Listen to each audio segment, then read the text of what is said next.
여러분, 혹시 손톱깎이 보면서 이게 어떻게 만들어졌을까 생각해 보신 적 있으세요? 아마 거의 없으실 거예요. 그런데요, 아주 평범해 보이는 이 한국산 손톱깎이 하나가 사실은 엄청난 품질과 끈기의 상징이 되어서 전 세계를 사로잡았다는 사실 알고 계셨나요? 오늘 바로 그 놀랍고도 자세한 이야기를 한번 파헤쳐보겠습니다. 이 이야기의 시작이 사실은 한국이 아니라 1997년 중국이라는 게 참 흥미롭습니다. 당시 중국의 부총리였던 주룽지가 자국의 제조업 발전을 독려하면서 모범 사례로 바로 이 한국산 손톱깎이를 딱 집어서 극찬을 한 겁니다. 이게 그냥 이거 좋네 이 정도가 아니었어요. 작은 제품 하나가 국가적인 자부심이 될 수 있다는 걸 보여주는 앞으로 벌어질 어마어마한 이야기의 서막과도 같죠. 자, 그럼 그 시작은 어땠을까요? 무슨 최첨단 연구실이나 거대한 공장에서 시작했을 것 같지만 전혀요. 시간은 1960년대 전쟁이 막 끝난 한국으로 거슬러 올라갑니다. 창업주, 그리고 버려진 고철. 여기에 손톱깎이를 제대로 만들어보자는 큰 아이디어 하나, 정말 딱 이게 전부였습니다. 창업주인 김영규 회장이 딱 보니까 사람들이 손톱깎이를 정말 필요로 하는데 제대로 된 국산 제품이 아예 없는 거예요. 그래서 어떻게 했냐? 미군 부대에서 나온 드럼통, 그 고철을 주워다가 직접 만들기 시작했습니다. 근데 품질이 너무 안 좋아서 손톱깎이가 아니라 손톱뜯개라는 아주 불명예스러운 별명으로 불릴 정도였죠. 뭐 그럴 수밖에 없었던 게 당시 시장은 트림이라는 막강한 미국 브랜드가 꽉 잡고 있었거든요. 바로 이 지점에서 이 회사의 품질에 대한 집념이 처음으로 시험대에 오르게 됩니다. 그리고 정말 두고두고 회자되는 거의 전설적인 결정이 바로 여기서 내려지죠. 드디어 처음으로 미국에 대량 수출을 하게 됐는데 정말 끔찍한 일이 벌어진 겁니다. 배가 적도를 지날 때 컨테이너 내부 온도가 무려 70도까지 올라가 버린 거예요. 그러면서 손톱깎이를 담은 가죽 케이스에서 나온 화학 물질이 금속이랑 반응해서 제품 전체에 하얀 이물질이 덕지덕지 껴버렸어요. 정말 꿈에 그리던 미국 시장 진출이 시작도 해보기 전에 물거품이 될 그런 절체절명의 위기였죠. 그런데요, 여기서 김영규 회장의 선택이 모두를 경악하게 만듭니다.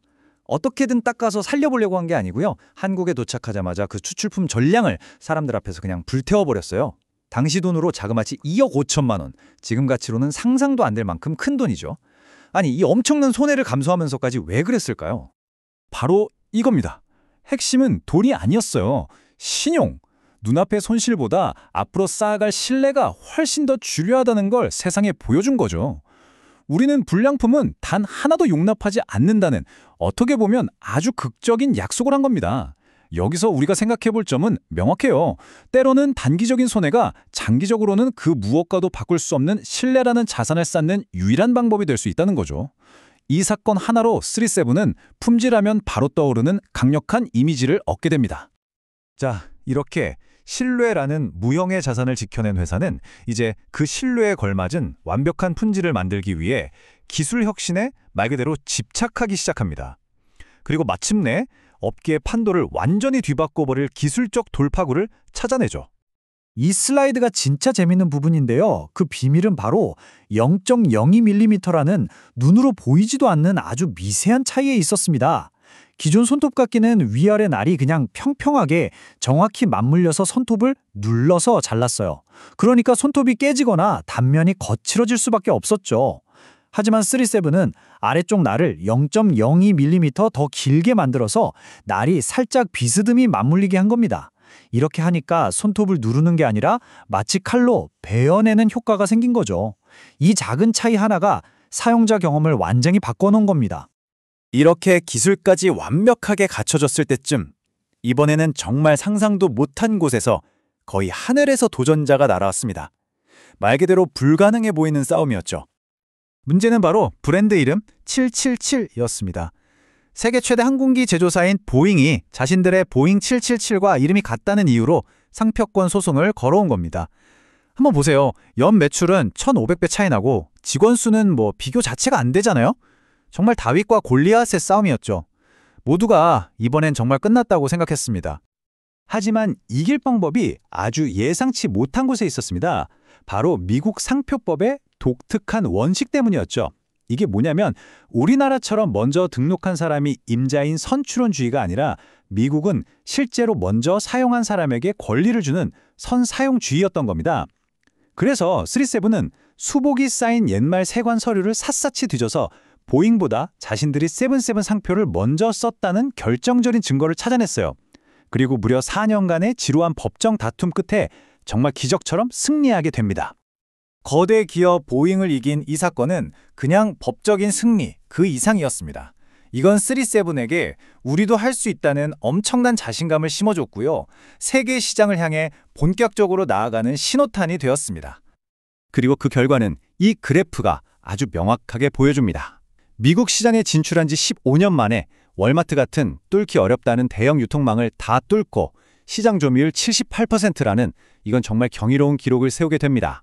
한때는 감히 넘볼 수도 없었던 거인, 미국 브랜드 트림을 완전히 무너뜨린 역사적인 순간이었죠. 자, 미국을 정복했으니 이제는 더 큰 시장, 중국으로 눈을 돌립니다.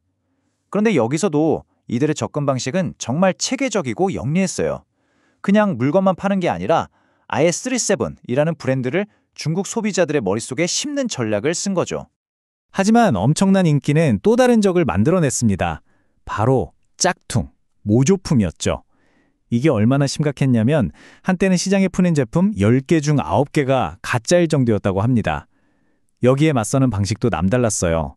중국 공안이랑 같이 모조품 공장을 덮쳐서 압수한 가짜 제품들을 돈을 주고 직접 사들인 겁니다.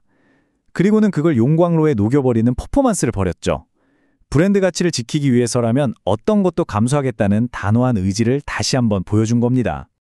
이렇게 37이 성공의 정점을 향해 달려가고 있을 때 창업가에 닥친 하나의 비극이 그동안 쌓아올린 모든 것을 한순간에 무너뜨릴 뻔한 위기를 불러옵니다.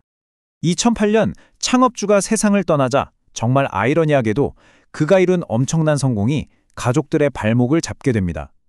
복잡한 세법 때문에 무려 150억 원이라는 상속세 폭탄을 맞게 된 거죠. 평생을 바쳐 일군 회사를 팔지 않고서는 가족들이 도저히 감당할 수 없는 어마어마한 금액이었습니다. 결국 회사는 다른 기업에 넘어갔습니다. 그런데 새 주인은 손톱깎이 사업 자체에는 별 관심이 없었어요. 결국 사업부가 다시 시장에 매물로 나왔을 때 가족들은 정말 남은 돈을 영혼까지 긁어모아서 아버지가 남긴 유산인 이 회사를 되찾기 위한 아주 극적인 싸움을 시작해야만 했습니다. 그리고 마침내 우여곡절 끝에 다시 가족의 품으로 돌아온 37은 처음으로 돌아갔습니다. 그들을 성공으로 이끌었던 바로 그 핵심 가치, 바로 끊임없는 혁신을 다시 시작한 거죠. 이들의 혁신은 이제 더 세심하고 깊어졌습니다. 예를 들면 나이가 들면서 손발톱이 두꺼워지는 부모님 세대를 위해 날 사이의 간격을 더 넓히고요. 위생에 민감한 사람들을 위해 아예 날을 교체해서 쓸 수 있는 모델을 만드는 식이죠.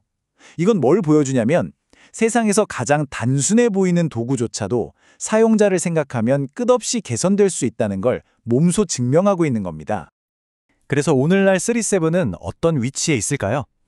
여전히 전 세계 손톱깎이 시장의 약 35%를 차지하면서 막강한 지배력을 유지하고 있습니다. 이건 지난 40년이 넘는 긴 시간 동안 그들이 지켜온 품질에 대한 집념이 얼마나 강력했는지를 보여주는 살아있는 증거죠. 결국 37의 이야기는 우리에게 이걸 말해주는 것 같습니다.